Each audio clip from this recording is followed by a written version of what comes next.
Let me go back to Edward R. Murrow, who played such a big part in all our lives. Did you lose touch with him toward the end, lose contact with him when he was off in the government? I didn't have as much contact with him as I had had when he was at CBS, but I still maintained contact. I saw him shortly before his death. I visited him in his apartment in New York. How was he? He had a turban on his head, which he couldn't take off. His head had been cut open. He was bad. He knew where he was going, and he had one more trip to the hospital, from which he fled and went home, and died at home. Do you think he was aware what a legacy he left us? I don't know. It's not the kind of thing one would ask him, and he wouldn't say it. So Yeah. I don't know. He must know. It was pretty big. It must know. He was. I thought he was the most remarkable man I've ever. People ask me often after lectures, who was the most impressive person you met, and I think he was the most impressive person I ever met, and that includes Churchill and Roosevelt and everybody else. They used to say of Greta Garbo that she was a plain Swedish chambermaid whose face God had touched. Well, Murrow was a young man on the escalator at the corporation whose vocal cords God touched. He had a marvelous voice and to tell a story with. And he could write, at his best, he could write beautiful stories. And it was quite terrific. And this awful conscience he had. If anybody was suffering from an injustice, he was unhappy. He felt he was responsible somehow.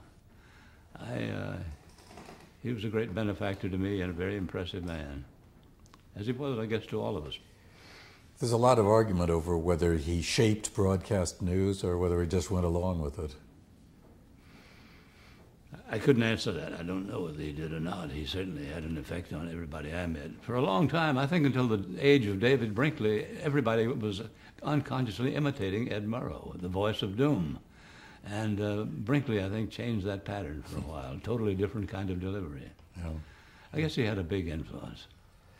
He certainly had a big influence, I think, on American attitudes towards what was then a foreign war, the Second World War. Yes. Those broadcasts from London.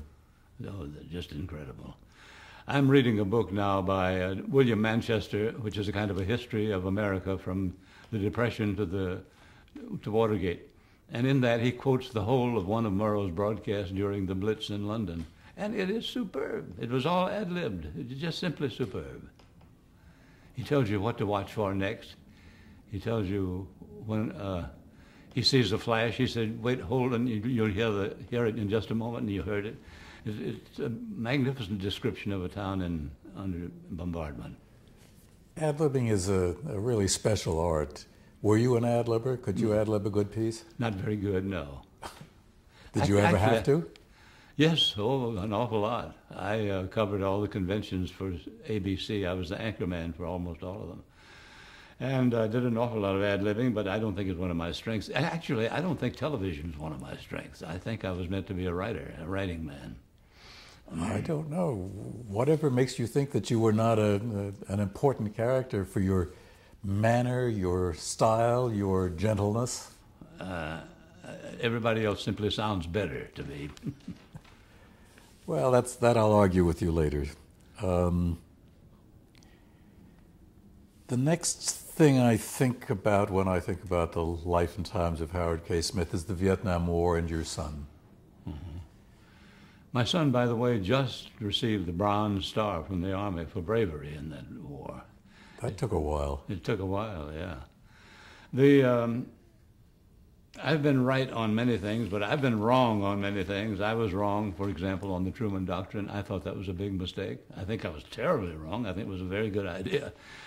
I think I was wrong on Vietnam. If I was right, we won that war, and there's a democracy in Vietnam now, and Vietnam is one of the tigers in Asia, doing very well. Well, none of those is true. So obviously I was clearly wrong. I think I was influenced, A, by the prospect of my son being killed there. He almost was. B, I think I felt sympathy for Lyndon Johnson, whose career in the presidency started out so well with things that I thought were essential for the nation. The poverty war, which I think was partially a great success, and the civil rights legislation. see him caught in that morass, which there was no escaping from. You couldn't have gotten out of it. He would have been simply tortured by the opinion in America would have turned against him bitterly. And he couldn't fight it. He couldn't win it. It was really a tragic situation. I don't think anybody could have gotten out of it. I don't think Kennedy could have gotten out of it. But it was a mess, and there was nothing to be gained. I think part of the problem was that when we first got involved in Vietnam, there was a communist surge which was very serious throughout Asia, and mainly Southeast Asia. Indonesia was about to go communist. And I think had the Vietnamese communists won at that time, we would have probably had a World War III. We would have been so worried we would have gone to war over something. But then the economic miracle began to spread like a contagion over Asia. The market system began to bring such results that communism lost all its glow, and people went for the market system, and which involved going often for friendship with America. So I think we might have had a geopolitical argument for going in at one time, but we lost it. They changed the goalposts in the middle of the game, and we had to get out. It was, give Nixon credit, he took us out. How about the argument that if we'd gone in full strength, we could have won it? I don't think we could go in full strength. I don't think it was possible. The American people wouldn't have done it. I think the American people have to be convinced the war is very, very necessary to go into another war. Wasn't there a role, perhaps, in the fact that the Korean War had ended so indecisively? I think so. Yet I thought that was an essential war. I think that we had to fight it, and I think we ended it as well as we could. But that's true. I think that left a bad taste in mouths. We didn't win. There was no victory parade. But in the long run, we're winning. We'll win in North Vietnam soon. Now, tell me about Jack. What did you first hear? From whom? How? I was taking a bath upstairs, and my wife answered the phone and said, "The president wants to talk to you." And I knew there was a president at ABC whom I knew, the PTA, and several other things. I said, "The president of what?" She said, "The president of the United States." So there was for a long time a mark where my wet foot hit on the way to the telephone. Lyndon Johnson told me Jack had been hurt and that he was all right now. They'd patched him up. They were going to send him to Japan. So that's how I found out. I tried to get details from the Pentagon. I got a few, but not many. So I went to Vietnam then. I went over to see him. He'd gotten out of his hospital in Japan and returned to Vietnam. What was his feeling about the war? I think he felt pretty much that I did. There's a geopolitical reason for doing it, but the geopolitical reason is getting rather thin. Since we're winning the battle for Asia without having to fight the Vietnamese, who are hard as hell to beat anyhow. They're very mean little people. When and how did your opinion about the war change, as it obviously has? I think after we got out, it was very late. I kept thinking we should win this thing. Just, the phrase you used a while ago, if we'd gone all out, we could have won. But I think that's unrealistic for us to think of going all out. Going all out would have meant reinstituting conscription and universal conscription and putting the nation on a war basis, and I don't think there was any stomach for that in the United States. The war, the goal, the reward was not big enough to justify that. So I don't think it's realistic to say we should have gone all out. We can't. Did your broadcast change? I was retired by that time. I was not broadcasting. Oh, I see. What did you do in retirement? Lectured and wrote a lot of stuff and lectured an awful lot. I kept it to 50 lectures a year, but it was lots of fun. It was really news commentaries I was doing. Yes. In front of live audiences. In front of live audiences. In front of live audiences, which is also a tremendous benefit. How does that affect your performance, so to speak? It improves it tremendously. How do you mean? Well, I think I was better. I simply spoke better. I ad-libbed better and answered questions at the end better than I would have done on television. I don't know why, but television creates certain blocks in the way of performing well. I don't know what they are. I don't understand it. Feedback is important. Yes, and I think you're scrutinized much more closely on the television screen than you are standing up at a podium to a large audience. I noticed that with Cronkite. He's just the opposite. He's great in front of that camera, but when he gets before an audience, he goes soft. He goes flabby. And we had a reunion of war correspondents recently, and he did the emceeing, and he was really kind of, he's not very comfortable doing it. So they're different. With that camera and the way it changes you. Lyndon Johnson was eloquent sitting here talking to you or to a group of people. But put that machine in front of him and he went bad. He's just awful in front of a television camera. I don't know what it does. Sometime you must write a book about that and tell us about it. You took a year off while you were at ABC, 1967. Why? What did you do? I was going to write a book about Vietnam and the troubles in America and try to find out the reason for them. And the theme of the book was pretty much the one I've just stated to you, that they moved the goalposts in the middle of the game. One time we were right to resist, and another time it became unimportant to resist. That was the theme, but I decided after I had worked it out and written many chapters that I didn't know enough. I needed to mature. There was something wrong about it, and I didn't know what. Where is it now? Well, I've rewritten part of it into another book I've written, and I still have it around. I see. You still interested at all? It's an important topic. Are you interested at all in pursuing it? No, I'm not. Fair enough. I don't think there's much of an audience for it. You were also at the riotous conventions in Chicago in what, 1968? 68, yes. Yeah. Did that? How did you survive that? How did you make out? Pretty hard. I think I became very unpopular with my normal audience, which is, I think, a liberal audience. They all thought the Chicago police were awful and the youths were fine. I didn't think the youth behaved very well, and the police, I think, often had reasons to be angry. And I said so on television, covering the troubles in Chicago. That's the occasion when we had two commentators, William Buckley and Gore Vidal. Oh, yes. And Vidal was far left and Buckley far right. And at one point, I said, "Tell me, Mr. Vidal, don't you think that the crowd, the views, has been rather extra provocative?" He said, "Oh, I don't see any reason for that. This is a democracy. You can say what you want to." I said, "Well, recently they pulled down the American flag and put up the Viet Cong flag. Now, wasn't that too provocative?" He said, "We're not at war with Viet Cong." I said, "Well, put it this way. In 1939 and 40, we were not at war with Germany. But if a crowd had come into Grant's Park and pulled down the American flag and run up the Nazi flag, don't you think that would have been provocative?" He said, "Oh, we don't have Nazis anymore except for Bill Buckley." Buckley blew up, and they almost had a fight right on the screen. I remember some almost fights. Yeah.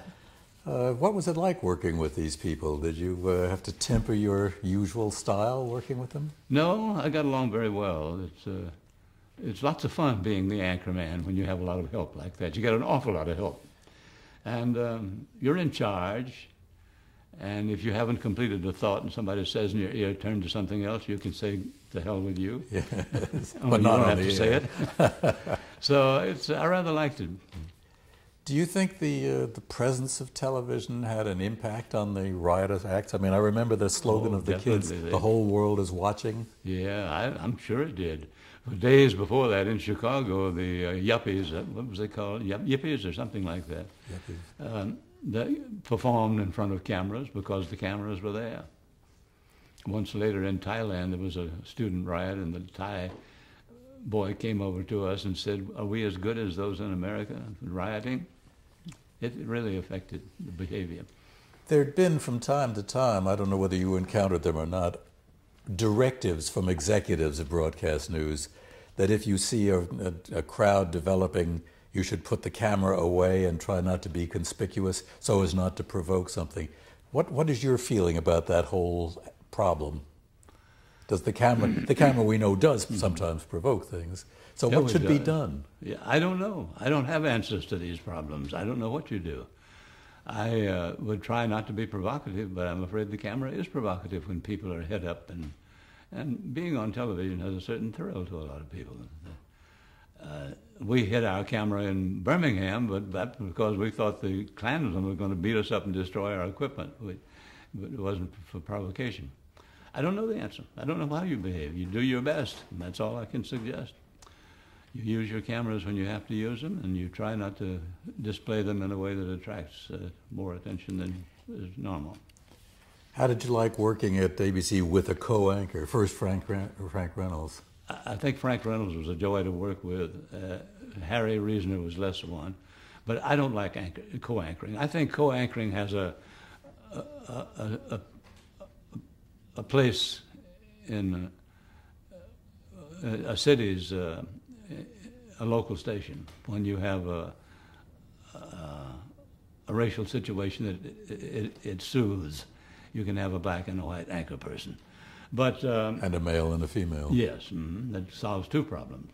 But and Huntley Brinkley was natural because it was real chemistry, as the word goes. But there's no point in having two anchor people for anything else. It was a bad idea that ABC had, and I think I was against it. Well, there is a point sometimes when you have long ad-lib situations, as at a convention, and you have half as much ad-libbing to do. I think Cronkite never felt any inconvenience about that, and I didn't either. When I covered some of them entirely alone, and I thought it was much better. I was in control. I think, at one of the conventions, I'm trying to think quickly which one it was, in Chicago, I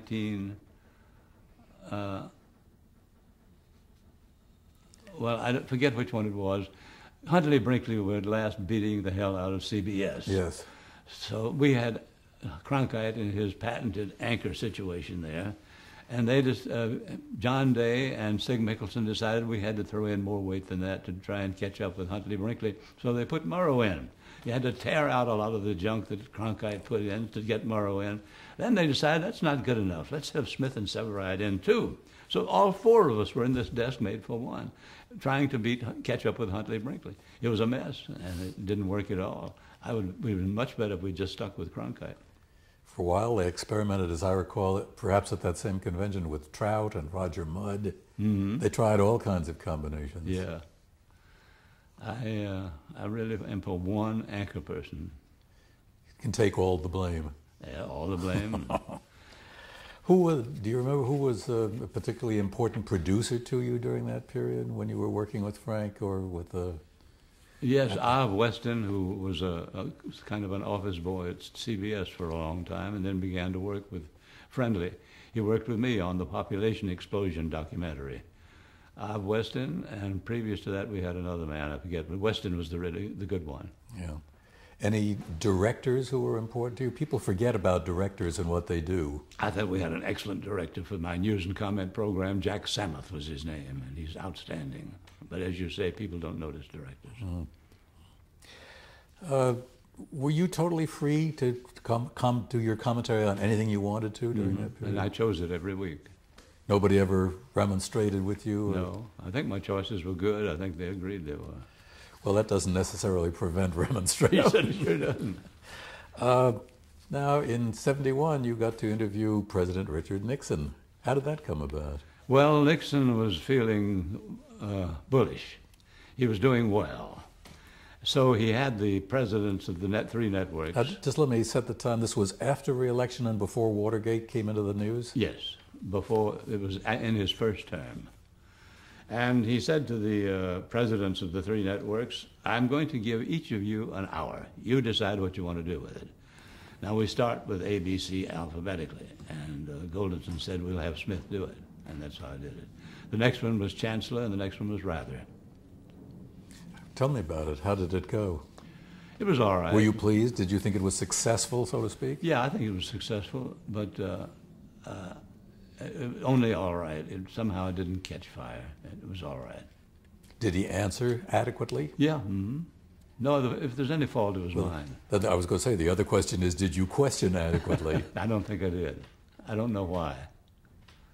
Well, facing a president of the United States is not an easy thing. You are not equals. No, you're not. And you can't say some of the things, put some of the words into questions to a president that you would put to somebody else. You can't, but Rather came closer to it than I did. He managed to get in some strong questions without being offensive. without seeming to be offensive. I think he offended Nixon, but that was easy to do. But you don't feel that you asked enough tough questions? The question somehow did not catch fire. For example, one of the biggest things brewing at that time was a constitutional crisis between the president and Congress, a very serious matter. Nixon was impounding congressional appropriations, not spending them. That's happened with every president, but no one ever did it to the degree that Nixon did it. And Congress was getting mad. Well, this was cooking up and was going to be a very big thing, but somehow it didn't catch on then. No one knew what I was talking about. It hadn't developed enough yet, and I tried to make a big thing of it. Other questions, I don't know why they didn't. This was one of those issues bigger inside the Washington Beltway than out of it. Yeah, that's right. Then I asked about Vietnam, and I said, Congress has now withdrawn the Tonkin resolution. What justification legally do we have for being there? And he gave me a spiel about how one must be kind to one's allies. And I said, yes, sir, but I'll repeat the question. What is the legal basis for our being there? And he gave me another one. I said, third time, I said, sir, I still want the question answered. And he gave me a third spiel, and he didn't answer it, so I abandoned it. Because at that point you figure he knows and you know and the audience knows he isn't going to answer. Yeah. And the week later I met Colson at the Marine Barracks here for a show. And Colson said, you've caused me more trouble than the whole press together. I said, I did? How? He said, well, 1 minute after you people finished your broadcast, it was in the White House.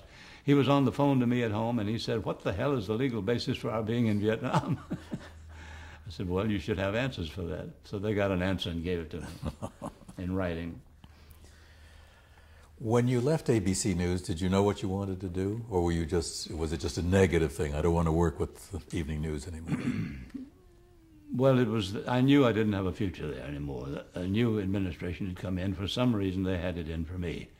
So I decided not to sit still for it. And you were replaced by Barbara Walters. She had already replaced me. The new administration was, at that time, it turned out to be rather good in the long run, but then they were wild.